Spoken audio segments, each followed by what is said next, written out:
I could feel my heart pounding in my chest as I stared at the phone screen, the words on the text message glaring back at me. My hands trembled as I read it over and over, hoping that I had misread it the first time. But no, there it was, clear as day. We're not in a position to help. You'll have to find another way. It was from my parents. I had never expected this. Not from them. Not when it came to my daughter, Lily. She needed a life-saving surgery, $150K to be exact. I thought surely they would help. After all, they had always promised that family would come first. But in that moment, they proved me wrong. They didn't even hesitate. The words of refusal were so cold, so final. My chest tightened, my breath shallow. But what hurt more wasn't just their refusal to help. It was the photos I saw just days later. My parents, smiling brightly at my sister's lavish wedding. An event that cost them over $350,000. Every detail was perfect. The venue, the designer dress, the extravagant reception. Everything except for me. I felt like the air had been knocked out of me. How could they spend millions on a wedding when their granddaughter's life was on the line? How could they choose my sister over their own blood? I felt betrayed. And in that moment, something inside me snapped. I wasn't going to beg. I wasn't going to cry. No, I was going to do something they would never expect. Something quiet, something they wouldn't see coming. I wasn't just going to let this go, but they had no idea what was coming next. Growing up, I often felt like a ghost in my own home. My parents, both high achievers in their fields, ran our house like a well-oiled machine. Everything was about appearances, about success, about getting things right. But love? That was something I never quite understood. It wasn't something you earned with hugs or kind words, but something you proved with accomplishments. And no matter how hard I tried, it always felt like I was falling short. My sister, on the other hand, was everything they wanted in a daughter. Her charm, her natural grace, the way she walked into a room and instantly captivated everyone. My parents adored her. I couldn't blame them. She was beautiful, confident, and effortless in a way that I could never quite emulate. But it wasn't just her personality that won them over. It was the attention she commanded. All eyes were always on her. At every family gathering, at every birthday, at every holiday, she was the star. And I was the one who blended into the background. As a child, I didn't understand the difference in how my parents treated us. I just thought I wasn't good enough. Maybe if I worked harder, if I was more like her, they'd finally see me. I'd get their approval. But every time I thought I was close, they'd turn their attention back to her, making it clear that I could never be enough. My sister never had to try. She was their golden child, the perfect daughter. And I was just there. I remember the moments clearly, the times when my parents praised her achievements and overlooked mine. They praised her for acing her math test, yet barely acknowledged the fact that I had won a scholarship. It was always like this. No matter how much I did, it never compared to her. No matter how much I gave, it was never enough. But even through all of it, I still loved them. I didn't know how to stop loving them, even when they made me feel so invisible. And when I became a mother, I thought, surely things would change. Surely they would treat my daughter with the same love they had given to my sister. I was wrong. They didn't even blink when I asked them for help to save her. It was then that I realized something I'd never truly understood before. This family, the family I had fought so hard for, had never really been mine. The diagnosis hit like a thunderclap, sudden and terrifying. Lily, my precious daughter, had always been healthy, bubbly, energetic, the light of my life. But then, out of nowhere, the symptoms started. Constant fatigue, bruises that wouldn't fade, a pale complexion that made her look like a shadow of herself. I took her to the doctor, desperate for answers, and what we found out shattered everything. It was leukemia, a rare, aggressive form. Without immediate treatment, she didn't have long. The doctor explained the options. A life-saving procedure, a bone marrow transplant, a fighting chance for my daughter. But there was a catch. It would cost $150,000. That figure hung over me like a dark cloud. I didn't have that kind of money. I wasn't even close. But I knew where I had to turn. My parents. They had always been well off, and I thought surely they would help. They had to. My daughter's life was at stake. I reached out, my voice trembling, my hands shaking as I explained the urgency. Please, Mom, Dad, it's Lily. She needs this treatment. Without it, we don't have much time. I could hear the strain in my voice, the desperation that I tried so hard to hold back. But all I received in response was cold indifference. My father's voice was distant, detached. I'm sorry, but we just can't do it. We've got other expenses. And just like that, the door slammed shut in my face. But I wasn't prepared for the cruel contrast that would follow. A week later, my phone buzzed with a message. It was from my sister, gloating about her wedding. The wedding they had spent an extravagant $350,000 on. My parents had spared no expense, throwing her a celebration so grand that it made my heart ache just to think about it. I could see the photos, the designer dress, the luxury venue, the endless food and drink. It was a spectacle, an event that my parents had poured their entire savings into, and they couldn't spare a penny for their granddaughter's life? The devastation was overwhelming. I wanted to break down, scream, punch something, anything. But I couldn't. Not in front of Lily. Not in front of my daughter, who had no idea that her life was hanging by a thread. So I forced myself to stay composed, to hold it together. But inside, I was falling apart. I had always tried so hard to be the good daughter, the good mother. But this was too much. I couldn't let it go. And I wasn't going to let them get away with it. The wedding was everything my sister had ever dreamed of. An extravagant affair that could have easily been the cover story for some high-end bridal magazine. The venue was a grand estate on the outskirts of the city, its towering white columns gleaming under the bright lights of an endless, starry night. There were chandeliers that glittered like diamonds, a sparkling lake, and a pristine ballroom that could have housed a small army. The entire place looked like something out of a fairy tale, and it was all paid for by my parents without a second thought. They spared no expense.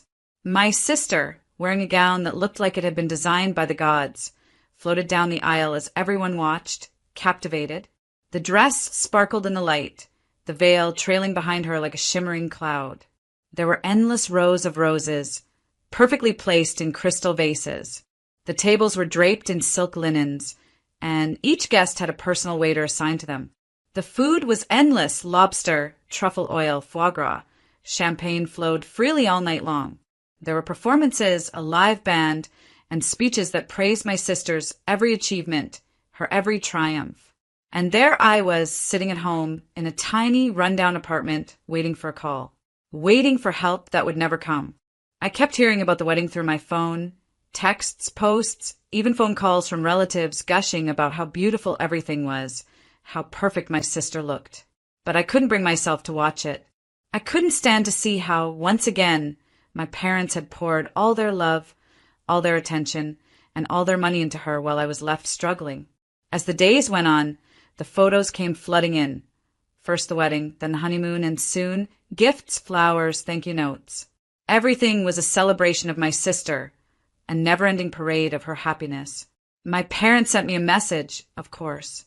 A brief one: "We're sorry about Lily. We'll keep you in our thoughts," as if their perfunctory words could somehow erase the pain.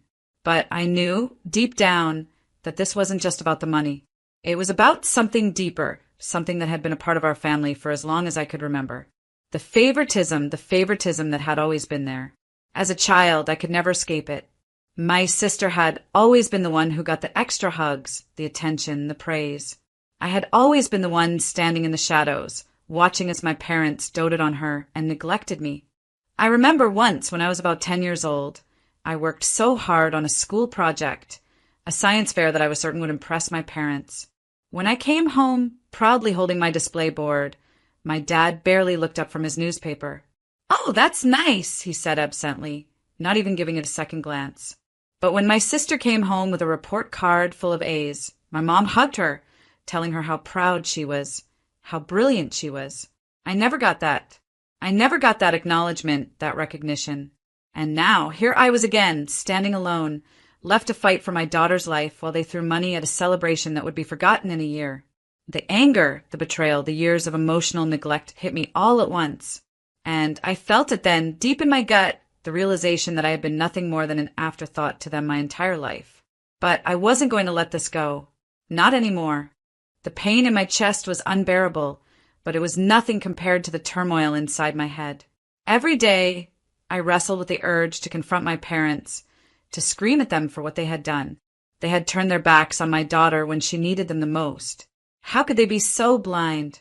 How could they be so heartless? But despite the fire raging inside me, I held my tongue. I kept my emotions buried deep, not wanting to make a scene, not wanting to give them the satisfaction of seeing me crumble. I had always been the quiet one, the one who swallowed her anger and just dealt with it. My whole life, I had stayed silent, hoping that one day they would notice me, that they would see my worth. But that day never came. Instead, I channeled all that anger, all that bitterness, into something else. Quiet determination. I wasn't going to beg them for help. I wasn't going to cry or plead. If they couldn't see how much I needed them, if they couldn't understand that a mother's love for her child knows no bounds, then I would have to figure this out on my own. The thought of asking them for money again was unbearable. I couldn't do it. Not after what they had done. That's when my in-laws stepped in. When my daughter's condition worsened and the $150,000 for the procedure seemed impossible to raise, my in-laws didn't hesitate. Without a second thought, they sold their home. They sacrificed everything just to help us. Their love and support were unwavering, a stark contrast to the indifference I'd received from my own parents. I remember the look on their faces when they told me they had made the decision. "We'll do whatever it takes," they said. "We're family. You don't have to carry this burden alone." And in that moment, I realized what true family was. It wasn't about money or lavish gestures. It was about loyalty, about being there when it mattered most, about love that didn't have conditions attached. I had always believed that blood was thicker than water, that family was supposed to be your safe haven. But the more I thought about it, the more I realized that the word family meant something different to me now. Loyalty wasn't something I could expect from those who had failed me over and over again. Love wasn't about obligation or about who had the biggest house or the most money. It was about support, trust, and standing by someone in their darkest hour. The contrast between the support I received from my in-laws and the betrayal from my own family was not lost on me. And it stung. It stung in ways I couldn't even put into words. But as the days passed, the pain began to turn into something else, something stronger. It became a quiet resolve, a determination to never rely on the people who had let me down. If they couldn't offer their support, I would make my own way. And I knew deep down that there would come a day when my parents would have to answer for their actions. The day I finally decided to act, it wasn't because I wanted revenge, it was because I wanted respect. It was because I wanted to protect my daughter's future and ensure that no one, especially my parents, could ever disregard us again. I had spent too many years in their shadows, watching as they pampered my sister and neglected me, as they played favorites and made me feel insignificant. But that day, I realized something. I didn't need their approval. I didn't need their money. I just needed to take control, and I would do it on my terms. So I began. Slowly, quietly, I started to sever the ties that had bound me to them for so long. I took steps that, at first glance, might seem small, but every move I made was a silent declaration of power. The first thing I did was unlink my account from their utilities. It seemed like a minor detail, but to me, it symbolized the shift. I wasn't relying on them anymore. I didn't need them to control any part of my life. Every bill, every connection, every trace of their involvement in my financial existence was gone. That action alone was a quiet rebellion against the years of neglect, a statement that I was no longer tethered to their whims. Next, I took control of the situation with their car, something they had taken for granted, something they assumed would always be in their name. I transferred the title to my own, making sure to document everything carefully. This wasn't an impulsive move. It was a calculated decision. In one swift action, I not only ensured that I was no longer financially dependent on them, but I also set up the groundwork for a bigger, more impactful shift in the power dynamics between us. I could feel the shift in my body, in my breath. Every move I made was a step further from the emotional trap they had set for me. I knew they wouldn't see it coming. I wasn't loud, I wasn't angry. I wasn't even confronting them. I was simply taking control of my life. And in doing so, I was setting the stage for a reckoning they would never expect. It wasn't just about making financial decisions, though. It was about emotional autonomy. I began to withdraw from family events, slowly distancing myself from the toxic environment they had created. I didn't need to explain myself. I didn't owe them anything. My absence became a statement in itself. There were moments of doubt, of course, small whispers in my mind asking if I was being too harsh, if I should just forgive and forget. But every time I thought about my daughter, about the sacrifice my in-laws had made for us, I knew I was doing the right thing. This wasn't just about me anymore. It was about ensuring my daughter's future, about making sure she would never have to face the same betrayal I had. I could feel the weight of what was coming. Every move I made, every decision, was setting the stage for something bigger. But I wasn't done yet. Not by a long shot. They had no idea what was coming, and I was going to make sure they never forgot. The day I had spent so many months preparing for finally arrived. I had been meticulous in my planning, careful in every detail. My parents had no idea what was coming, but I did. The foundation I had laid, step by step, was about to shake their world to its core. But it wasn't going to be loud, and it wasn't going to be dramatic. No, this was going to be quiet, subtle, but devastating. I'd always known that my parents' wealth was tied to their egos. It was the one thing they valued above all else, and they had no idea that they had already given me the power to dismantle it. Through years of silent persistence, I had accumulated knowledge, formed relationships, and set up the pieces without ever revealing my hand. My actions had been calculated, and now everything was in place. I transferred their most valuable assets, one by one, into my name. It was all legal, every move backed by paperwork, contracts, and signatures. There were no loud confrontations, no explosive arguments. Everything was done under the radar, silently, with the precision of a surgeon's scalpel. The companies, the properties, the funds, they were all mine now.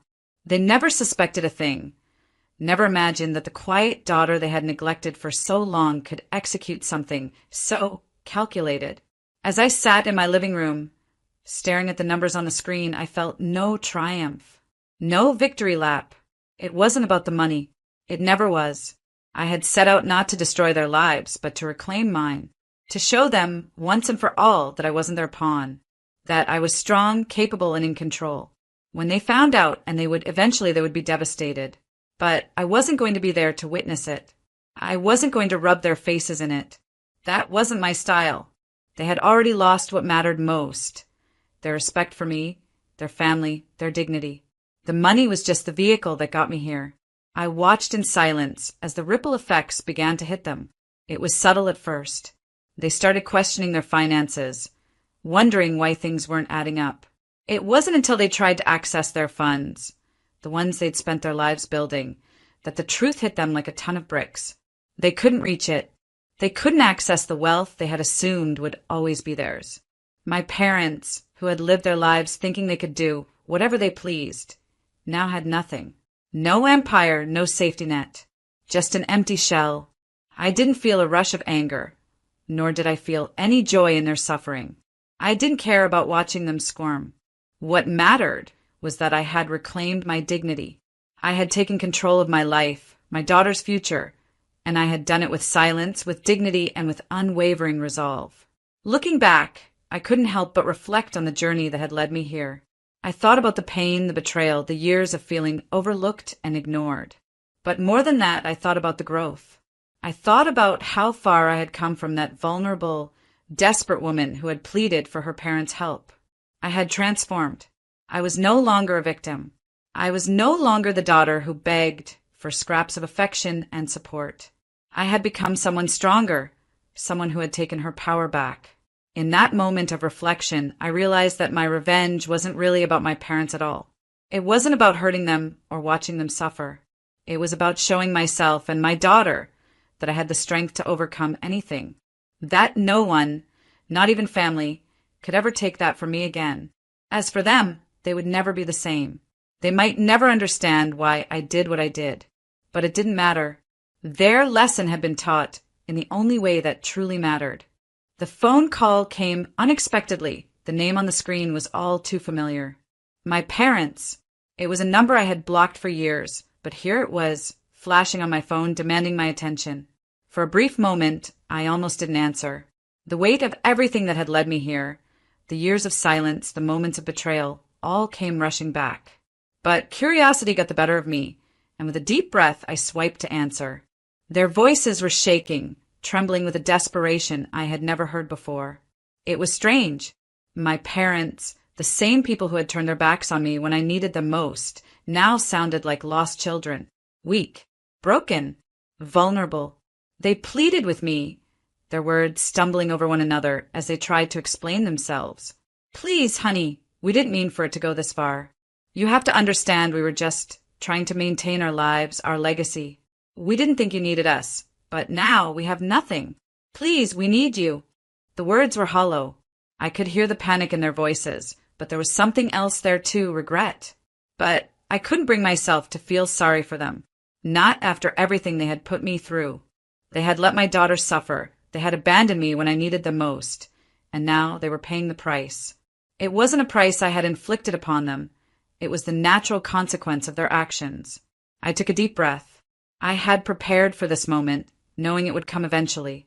I had known that they would beg for forgiveness, just like they always had. But things had changed. I had changed. I'm sorry, I said, my voice steady and calm, betraying none of the emotion I felt inside. You had your chance. You chose your path, and I chose mine. There's no going back from here. I can't help you. There was silence on the other end of the line. I could hear their ragged breaths, their attempts to hold it together. But I knew it was over. The call was a desperate grasp at something they had lost forever, their hold on me. It wasn't about money or guilt or even love anymore. It was about the fact that I was no longer the daughter they could control. I was no longer a part of their toxic world. And that was my power. The silence stretched on for a long moment before my father spoke again, his voice barely a whisper. I never thought it would come to this. You were my daughter. I was just trying to protect our legacy. The irony wasn't lost on me. Protecting your legacy at the cost of your family, I replied, my voice cold now. Maybe if you had spent more time protecting the people who loved you, you wouldn't have ended up like this. I hung up the phone without another word. I had nothing more to say to them. I had given them every chance to make things right, and they had chosen their path. And now I was free. I stood there, staring at the phone in my hand, feeling a strange sense of calm wash over me. For so long, I had been tethered to them, their approval, their expectations. But no more. In that moment, I realized something profound. True strength doesn't come from the approval of others. It comes from knowing your worth, even when no one else sees it. My parents would never change. They would never understand why I did what I did. But I didn't need them to understand. I had found peace, not in their forgiveness, but in my own freedom. And so I walked away. I walked away from the toxic love, the empty promises, and the lies. I walked away from everything that had held me back for so long. And in doing so, I walked toward my own future. A future where I was in control. A future where I could finally breathe. In that final moment, I realized that the greatest revenge wasn't about tearing them down. It wasn't about hurting them the way they had hurt me. It was about building myself up. It was about walking away with my dignity intact, knowing that I had made the right choice. Family isn't just about blood. It's about loyalty, respect, and love. And when those things are missing, no amount of money or status can replace them. As I stepped away from the phone, I couldn't help but think of the lesson I had learned. You can't heal from a wound caused by someone who doesn't even care enough to acknowledge your pain. And in the end, the only thing that truly matters is your own sense of peace. I walked away free. Free from their expectations, free from their judgment, and free from their lies. Because sometimes the most powerful thing you can do is to walk away. And that's exactly what I did.